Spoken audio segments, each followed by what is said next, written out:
Assalamualaikum warahmatullahi wabarakatuh. Kalau makan jangan lupa bawa ransel. Kita sukseskan PKS TV Sulawesi Selatan. Sulsel. Jangan lupa untuk terus subscribe, like, share, and comment untuk PKS TV Sulawesi Selatan. Assalamualaikum warahmatullahi wabarakatuh. Kembali lagi PKS TV Sulsel hari ini menghadirkan tokoh-tokoh yang inspiratif yang memberikan informasi yang berharga kepada kita semuanya. Di tengah-tengah kita telah hadir Pak Fahir Halim. Beliau adalah Ketua Komisi Informasi Provinsi Sulawesi Selatan. Assalamualaikum Pak Ketua. Waalaikumsalam. Selamat datang di studio PKS TV Sulsel. Ya, terima kasih. Ya, baik. Tema kita hari ini adalah tentang urgensi keterbukaan informasi publik. Ya, mungkin langsung saja nih Pak Ketua, silakan menyapa dulu mungkin pemirsa PKS TV Sulsel. Ya, baik. Terima kasih. Assalamualaikum warahmatullahi wabarakatuh. Para pemirsa televisi PKS TV Sulsel. PKS TV Sulsel. Iya, PKS TV Sulsel. Terima kasih telah diberikan ruang untuk bincang-bincang sejenak yang berkenaan dengan urgensi keterbukaan informasi publik. Tema kita ini didasari oleh Undang-Undang 14 tahun 2008 tentang keterbukaan informasi publik. Lembaga ini permanen di setiap provinsi di wilayah seluruh Indonesia. Dan di tingkat pusat ada Komisi Informasi Pusat Nasional. Komisi juga. Kalau di pusat namanya komisi. Sama komisi juga. Ya, tetapi komisi pusat dan komisi provinsi. Ya, baik Pak Ketua. Baik. Nah, saya kira ada 3 program utama yang diusung oleh Komisi Informasi ini. Yang pertama itu adalah tentang penguatan kelembagaan badan publik di setiap badan-badan publik negara maupun badan publik non-negara, termasuk partai politik. Kalau partai politik masuk lembaga non-negara. Badan publik non-negara. Karena istilah badan publik yang dipakai undang-undang ini adalah setiap lembaga yang menggunakan sebahagian atau seluruhnya anggaran APBN dan atau APBD, bahkan juga sumbangan masyarakat dan atau juga bantuan luar negeri. Dengan demikian, lembaga swadaya masyarakat pun termasuk badan publik dalam konteks ini. Baik, karena ya kami partai politik kan menggunakan APBN, APBD dan BPBN ya. Ya, itu dia. Tapi dia masuk dalam konteks lembaga badan publik non-negara. Yang negara itu yang kita kenal selama ini. Iya, betul Pak. Iya. Nah, baik. Jadi setiap badan publik sejak tahun 2011 itu sudah diwajibkan untuk memiliki yang namanya PPID. Ya, PPID itu adalah apa lagi? Pejabat Pengelola Informasi dan Dokumentasi. Pejabat pengelola, baik, informasi dan dokumentasi. Iya, baik. Nah, lembaga ini berkewajiban untuk mengelola informasi yang dikuasai setiap badan publik. Menguasai informasi yang dikuasai oleh setiap badan publik. Kan tidak sudah kan informasi dikuasai oleh PKS, misalnya ya. Jadi informasi yang dikuasai saja yang dikelola, ya kan? Dikelola dalam arti menerima, kemudian juga mendistribusikan kepada pihak-pihak yang terkait. Baik. Ya, itu yang dikelola itu. Jadi tujuan utamanya PPID ini memastikan pengelolaan informasi di setiap badan publik itu terkoordinasi satu pintu supaya tidak liar. Sebab asumsi undang-undang ini kalau informasi ini dikelola oleh badan atau pihak itu pada gilirannya akan tumpang tindih, kira-kira begitu ya. Jadi memang dibuat supaya satu pengelolaan. Betul. Nah, itulah sebabnya dibedakan juga dengan misalnya humas di badan-badan itu. Jadi humas itu ya memang hanya fungsi-fungsinya yang sifatnya rutin. Kapan rapatnya bos, yang sifatnya memang reguler, ya kan? Tetapi yang berkaitan dengan dokumentasi dan informasi itu semua ke PPID. Siap, Ya. Ketua. Oke. Nah itu baru satu. Iya. Satu tujuan. Yang Baik. kedua, Komisi Informasi juga diberikan amanah Iya. untuk menyelesaikan sengketa-sengketa informasi yang ada di setiap wilayahnya. Menyelesaikan sengketa. Sengketa informasi. Hoax begitu? Bukan. Seperti apa, Pak? Nah, seperti ini, Pak, persis. Iya. Jadi sengketa informasi itu apabila publik Iya. atau badan hukum meminta informasi kepada badan-badan publik tertentu, Iya. lalu kemudian badan publik tidak memberikan Iya. tanpa ada alasan yang bisa diterima oleh pemohon, Iya. maka itu mereka bisa keberatan sampai ke Komisi Informasi. Oh. Nah, disinilah kewenangan Komisi Informasi itu dinamakan kewenangan absolut. Tidak boleh ada lembaga lain yang menyelesaikan sengketa informasi itu kecuali Komisi Informasi. Tetapi itu mungkin informasi yang memang sifatnya memang ke publik. Itulah. Jadi apapun alasannya, Iya. kalau pemohon tidak puas, Iya. bisa dibawa ke Komisi Informasi. Jadi penyelesaiannya Yes. sengketa tersebut itu adalah di Yes. tangan komisi. Persis. Ya. Jadi kalau memang ternyata setelah kita sidang Iya. atau melalui mediasi terbukti bahwa informasi yang dimohon oleh badan publik kuat alasannya untuk mengatakan dikecualikan, Iya. ya kita akan mengatakan oh memang tidak bisa Tidak bisa dipublikasi. untuk dipublikasikan. Ya. Tetapi sebaliknya kalau Iya. boleh, maka kita katakan oh Anda keliru, ini adalah informasi yang terbuka. Terbuka. Ya, itu dia. Itu yang kedua, Bu, ya. Baik. Nah, lalu yang ketiga itu adalah kita program juga yang namanya sosialisasi. Termasuk kunjungan kami pada hari ini itu bahagian dari sosialisasi. Iya, kepada badan-badan publik karena mitra kami ini kan badan publik, Pak. Iya. Jadi itulah kita sosialisasi. Kali ini yang kita sosialisasi adalah sebuah program yang namanya monitoring evaluasi keterbukaan informasi publik. Monif ya. Monef. Ya, Oke. tujuannya adalah Iya, untuk keterbukaan. mengukur sejauh mana tingkat ketaatan atau kepatuhan badan publik menjalankan fungsi-fungsi keterbukaan itu. Tentu sesuai dengan perintah undang-undang. Iya. Karena kita ini kan selalu kembali kepada dasarnya Undang-undang. Undang-Undang 14 2008. Sebenarnya batasan-batasannya seperti apa, Pak? Sebetulnya kalau secara umum itu pasal 9 mengatur tentang informasi yang berkala. Berkala itu wajib diumumkan sesuai dengan regulasi badan publik. Bisa 3 bulan, bisa 6 bulan berkalanya. Dan poin-poin yang diinformasikan di situ kurang lebih 12 poin dan saya tidak akan bilang, tetapi ada di pasal 9. 9 itu. Iya, itu satu. Baik. Jadi informasi yang berkala itu artinya informasi terbuka. Ya. Jadi terbuka itu melalui media massa? Ya, antara lain adalah website atau papan bicara. Atau papan bicara. Ya, apa saja yang bisa dilihat publik. Oke. Ya, tetapi Baik. saya pikir di era sekarang ini, Sosial media sekarang. ini salah satunya itu adalah Iya. website, Iya. dan itu saya kira sudah hampir menjadi kewajiban bagi setiap badan publik kan. Bukan untuk kepentingan publik saja, kepentingan badan publik juga yang bersangkutan kan. Iya, untuk memperkenalkan dirinya begitu. Ya, PKS begitu. sendiri kita punya Iya, website. Pasti. Kita punya. Ya, pasti. PKS ID. Betul. Jadi di samping PKS punya kepentingan dikenal rakyat, Iya. rakyat juga punya kepentingan mengenal PKS. Kan begitu kira-kira ya. Iya, baik. Ya, karena kita ini kan semua pelayan-pelayan rakyat. Betul. Iya. Tagline PKS itu adalah Ya, persis. Jadi segala sarana yang Iya. memungkinkan untuk memudahkan rakyat mengenal kita itu kan diadakan. Iya. Nah itulah yang tadi itu. Jadi antara lain adalah berkala di situ. berkala. Jadi memang sifatnya berkala dan ada 12 poin yang harus dilakukan Iya. laporkan kepada publik. Ya, dan itu ada di undang-undang ya. Dan Nah, lalu kemudian adalah informasi yang bersifat serta-merta. Serta-merta itu sebuah informasi yang terjadi seketika. Contohnya Bu, kalau kita sederhanakan BMKG.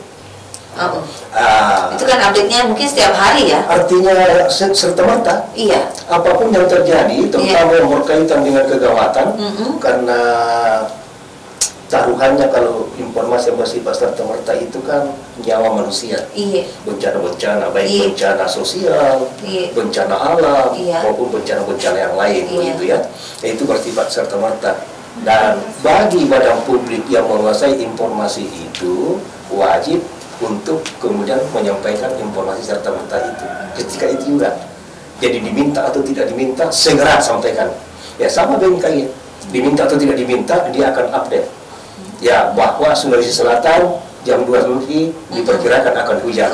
Ya logikanya supaya semua orang siap-siap. Kalau dalam konteks partai politik, kira-kira kegiatan yang serta-merta itu seperti apa? Partai politik itu salah satunya yang masuk serta-merta adalah bisa dikatakan juga pergantian pimpinan puncak. Segera kita umumkan, Bu. Baik. Ya, karena apa? Ya, rakyat itu kan butuh kepastian. Siapa sebetulnya ini? Siapa sebenarnya yang jadi leader gitu ya di pimpinan wilayah, pimpinan kabupaten seperti masuk. itu. Gitu. Ya, Baik. saya kira serta-merta juga kalau tiba-tiba ada masalah yang berkaitan dengan kelembagaan. Nah, itu termasuk itu. Termasuk itu. Ya, artinya yang penting untuk publik diketahui seketika. Ya, tidak normal kan? Oke. Ya, tidak normal. Ya. Misalnya ada pergantian itu Iya. yang mungkin di luar rutinitas barangkali. Pasti. Ya.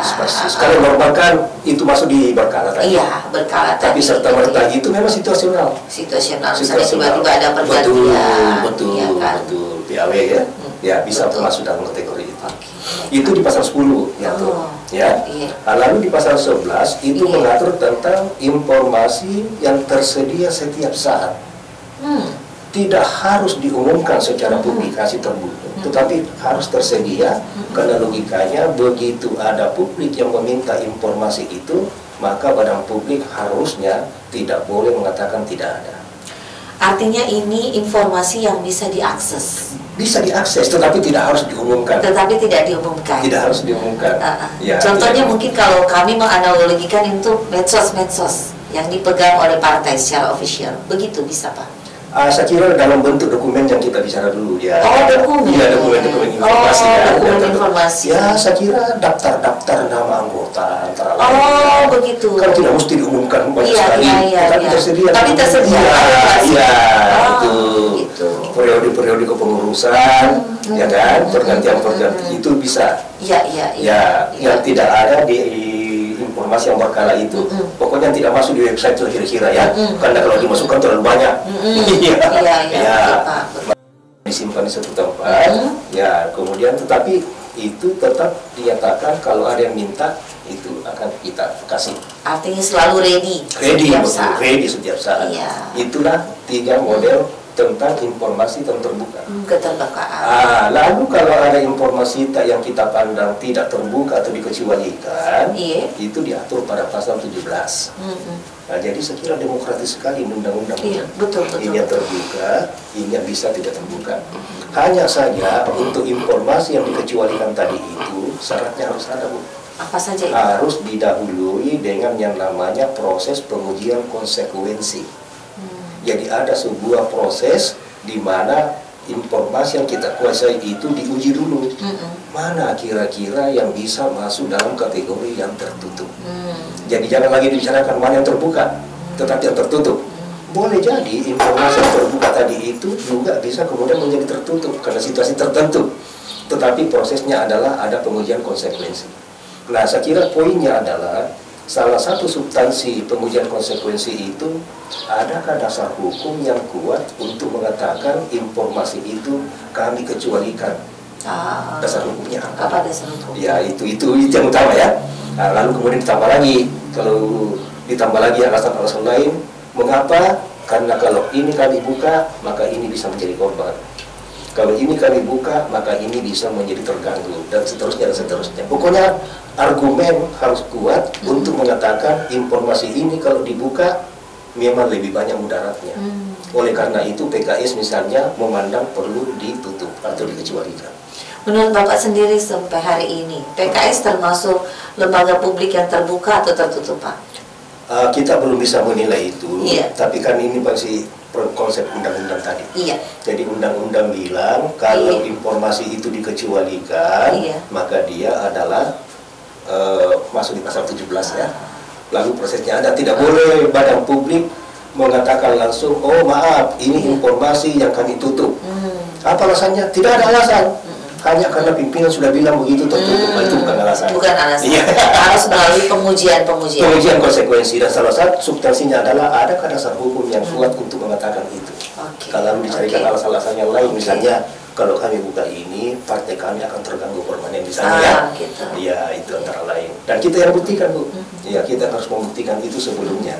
Nah, namun demikian, penjelasan tambahan, kalaupun ada informasi yang sudah dikecualikan oleh badan publik tertentu, tetap tidak menutup haknya para pihak untuk meminta informasi itu.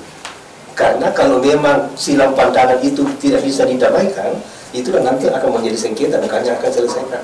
Pihak-pihak siapa saja yang berhak untuk meminta informasi? Bisa badan hukum, artinya lembaga, bisa juga perorangan. Perorangan boleh? Boleh. Dan kami sudah menangani ratusan sengketa, Ibu. Nah, bahkan sudah ada yang sampai diputuskan di tingkat Mahkamah Konstitusi. Mahkamah Agung. Karena kita ini kan bisa juga didebatkan itunya putusan. Kalau tidak puas, maka dibawa ke pengadilan. Ke pengadilan tata usaha negara. Oh, PT UN. Kalau tidak puas lagi, bisa menyeberang ke MA. Ya. Dan itu kami sudah lakukan beberapa kasus sampai di tingkat MA. Ya, jadi sama dengan peradilan umum pada umumnya, hanya saja ini kita namakan adjudikasi non litigasi. Jadi peradilan di luar peradilan yang umum itu. Tetapi prinsip-prinsip pengambilan keputusannya, langkah-langkah penyelesaian hukumnya sama. Kan sebenarnya semangatnya ini adalah bagaimana memberikan informasi yang terbuka kepada masyarakat, Pak. Ya kan? Jadi kita inginkan sebenarnya adalah masyarakat melihat gitu ya, secara jelas ini lembaga-lembaga, lembaga-lembaga baik itu pemerintah maupun lembaga-lembaga non pemerintah, bagaimana mereka punya kinerja, seperti itu ya, Pak. Persis, Bu. Saya ingin akhiri dengan sebuah perubahan paradigma. 4 poin. Setelah undang-undang ini hadir, maka dulu, kalau saya katakan dulu, saya kira kita sudah bisa paham, ya udah baru lah. Dulu, ketika ada negara mengelola informasi itu, untuk tidak memberikan informasinya itu hanya satu kata, bahwa informasi ini kami tidak buka karena ini adalah rahasia negara. Dan ketika itu kan tidak bisa didebat. Tafsir tunggal selalu ditentukan oleh mereka kan. Ya itu dulu. Ya sekarang tidak boleh lagi. Anda boleh tidak memberikan informasi yang diminta oleh publik, akan tetapi harus itu tadi ada argumennya. Setelah melalui yang namanya pengujian konsekuensi. Ya. Nah, dulu juga kalau kita meminta itu tidak jelas kapan jangka waktunya dikasih atau tidak. Sekarang ada batas waktu. Ada batas waktu sekarang.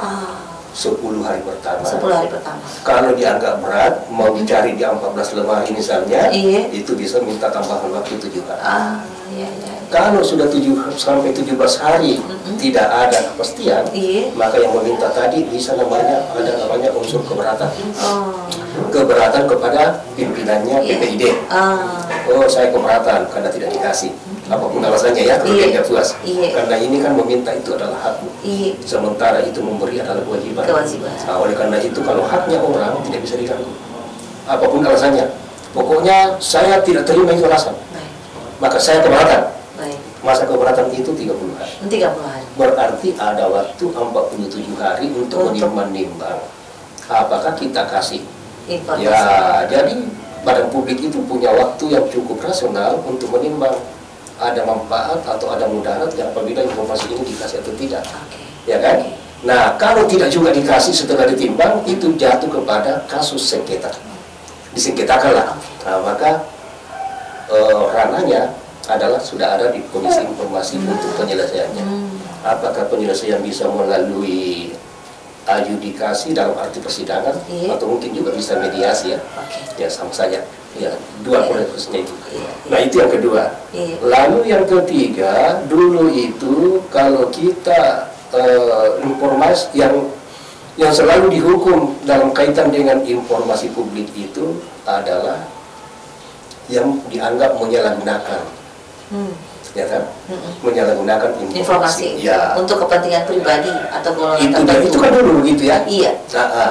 Oh, hukum dia karena ternyata dia menyalahgunakan informasi dan biasanya itu kan biasa mata-mata begitu dulu kan. Nah sekarang badan publik juga yang abai terhadap kewajibannya untuk menjaga dan memberikan informasi itu juga akan dikenakan undang-undang. Akan sanksi pidana. Pidana. Ya, pidana walaupun tidak terlalu berat juga ya. Iya. Ya. Tetapi tetap ada sanksi. Ya 1 tahun dan atau denda itu sampai 5 juta. Ya, saya kira jangan kita pandang enteng kalau 5 juta tanggal-tanggal tua. Ya, itu berat juga. Artinya memang ya secara umum ya memang harus ada sanksi. Ada sanksi, ada sanksi. Ya karena kan kita tidak tahu ya apakah informasi itu kemudian disalahgunakan. Mungkin memang bukan secara lembaga di komisi, tetapi mungkin dari oknum-oknum yang ada di komisi tertentu gitu ya Pak, begitu Pak Ketua ya. Iya. Itulah. Ya. Jadi saya pikir poin utamanya adalah yang saya sampaikan terakhir ini, perubahan paradigma. Cara pandang kita memaknai terhadap hadirnya yang namanya rezim keterbukaan. Iya. Karena orang bilang ketika undang-undang ini dilahirkan, maka orang katakan selamat tinggal masa ketertutupan. Nah, bukan lagi masanya. Makanya relevan sekali pertanyaannya Ibu tadi. Apakah PKS berada? Saya pikir PKS ini lahirkan di rezim Orde Reformasi. Pasti masuk dalam wilayah keterbukaan itu. Dan kita sudah mendeklarasikan sebagai partai terbuka. Iya, dan bisa mungkin ibu-ibu sama bapak-bapak cek ya. Kita hari ini juga syuting PKS TV Sulsel, itu kan salah satu bagian dari pertanggungjawaban kita juga terhadap publik.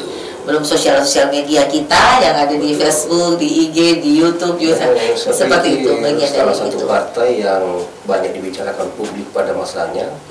Ketika PKS memiliki anggota dewan dari Papua yang non-Muslim kan? Betul. Itu kan lambang salah satu. Perlu kenal PKS ini adalah partai Islam. Tetapi faktanya kemudian sebagai partai terbuka mengakses yang potensi-potensi agama lain itu masuk. Dan saya kira itu pemanis demokrasi yang luar biasa. Betul. Oke, terima kasih banyak ini kehadirannya Pak Ketua di studio PKS TV Sulsel. Baik, pemirsa PKS TV Sulsel yang berbahagia, demikian hari ini bincang-bincang kita dengan Pak Ketua ya, Pak Fahir Halim ya, pada hari ini, dan semoga bermanfaat. Assalamualaikum warahmatullahi wabarakatuh. Terima kasih Pak Ketua.